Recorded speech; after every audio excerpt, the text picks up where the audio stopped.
Welcome to MES e-learning channel. From the previous lecture, we have just got a glimpse about what is derivative markets. Today, we are going to learn about the different aspects and instruments which are being available in derivative trading. So, the first one which we are going to cover up in this lecture is about futures. So, futures are the financial derivative contracts which are being undertaken with the obligation to buy or sell a particular commodity in the market. So, in this asset, we are trying to buy and sell the particular assets at a predetermined price, which is being decided in advance, but the contracts are being executed on a future date. So, these products provide us to manage the price risk which has been prevailing in the markets at the trading aspect. The next aspect which we are going to see that what all elements which we are supposed to be taken into consideration when we are talking about future contracts. So, the first one which we always need to understand that futures are a particular kind of contracts which are legally binded and we are obliged to buy or sell the assets on a specific price on a future date. So, this is the one of the most important element which we need to understand. The second one is regarding underlying asset. The assets which are going to be traded should be known to you about in this future contract. So, the underlying assets which are being utilized for trading in the future contracts are commodities, currencies or any other securities which are having a financial value and which can be traded through stock exchanges. So, those assets are being considered under underlying assets. Third element which is the most important aspect of your future contracts is expiry date. The date on which the future contract is going to expire, the contract has to be settled on that specific date. It is a compulsion by obligation which has been abided whenever you are signing a future contract. So, physical delivery of the asset as well as of the cash has to be carried out as and when we are going on the expiry date of the future contract. So, this is the important aspect we need to remember. The key features of your future contracts are like this. They are standardized contract, the contract size, contract elements, how much number of units can be traded or how the process has to be traded through stock exchanges are being clearly abided and being given in a standardized format. So, everyone has to follow those kind of contracts, obligations. The second one is margin based trading. In future contracts, minimum margin is always required for setting up your future transaction. So, whenever we are entering into a future contract, you need to understand that minimum margin is required for trading in future contracts. The third one is related to your price discovery. In future contract, this will help you to decide the price on your own mutual consent between the buyer and seller, and as per that the contract will be designed. So, these contracts always help us to decide or determine the price which is other than the price which is prevailing in the market. The fourth element which is there is risk management. With the help of derivative contracts, you will always be helpful for hedging the price risk which is prevailing in the market. So, whatever price fluctuations or price movements are happening on day to day are being protected under this particular future contracts. Now, what is the difference between futures and forward contracts? Both are more or less similar. Both are having the same obligation where it is a kind of contract between buyer and seller for buying and selling the commodities or underlying assets at a specific price on a future date. But in this case, only the major change or the difference between these two contracts is futures are being traded through stock exchanges, whereas forward contracts are not traded through stock exchange. It is a mutual consent between the buyer and seller, and it always has a kind of having huge amount of counter risk which has been involved in the forward contracts. So, the key difference in both of the case is regarding liquidity, transparency of the contract and the elements which are being specified are in a dicey situation, whereas the risk mitigation compared to forward contracts, the future contracts provides you more. So, that is the most important difference between your future as well as forward contracts. So, whenever you are trading in the market, it is always suggested that you should go with your future contracts because it is standardized and there is always a kind of legal binding between the buyers and sellers which will help you to protect your interest. The next element is regarding payoffs of future contract.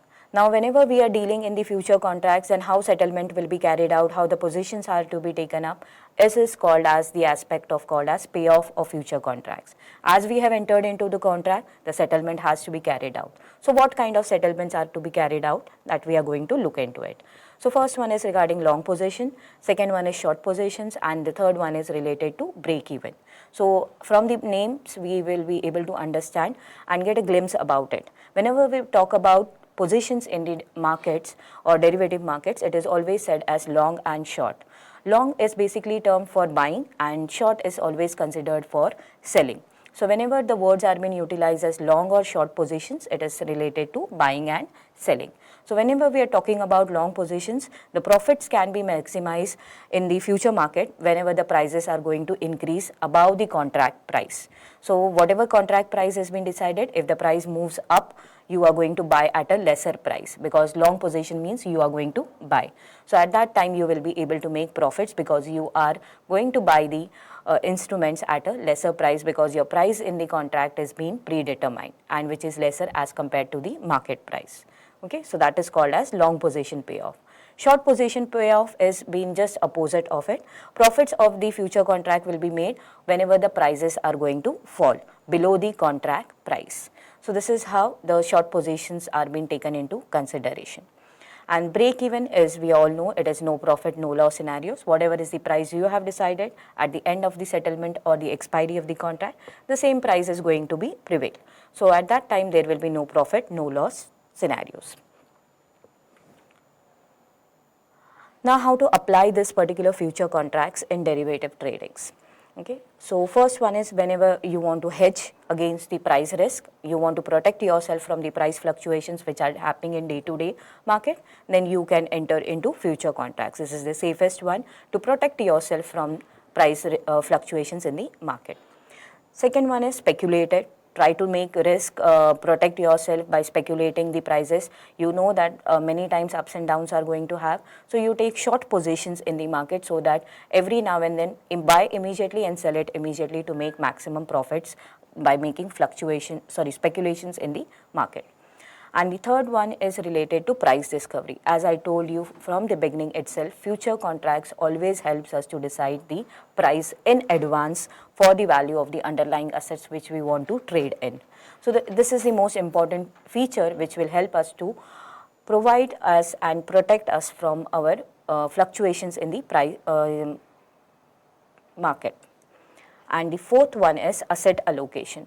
With the help of future contract, you will be able to execute your allocation of the assets in different kind of categories of assets. Different kind of underlying assets can be purchased in different future contracts. So, there is no limitations, no bounding that only one contract can be entered at a time. You can take multiple positions, multiple underlying assets can be traded under this particular future contracts.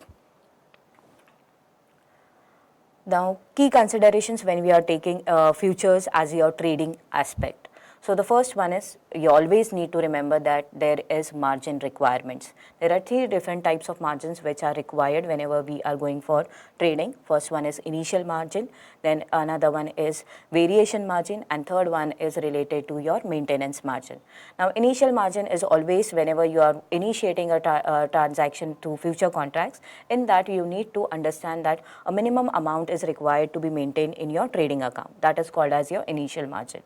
Variation margin will be depending upon the variations which are been appearing in your day-to-day changes in your stock asset prices. And the third one is maintenance margin, which is also considered as your another important aspect to have a minimum balance in your account. If your trading account goes below your minimum balance, then the maintenance margin requirement call will be given to you that you need to maintain a certain margin. So, whenever we are trading in future contracts, you have to follow all the margin requirements which are being specified by the regulatory authorities. Second one is related to counterparty risk. Now, in this future exchange and your clearing houses are the counterparties on behalf of you who are going to help you or enable you for clearing the and make the settlement process of the future contracts on your behalf. So, there is no kind of counterparty risk involved in this particular kind of future contracts. Okay. Volatility is always an important aspect of the market. We all know and we all understand that. Market, whenever we talk about trading, it is always a volatile one. It might go up, it might come down. So you should be always prepared that the whatever future prices you are expecting might be reached or might not be reached also. So always there will be a chance of having a kind of either gains or losses. So need to be prepared about both the aspect.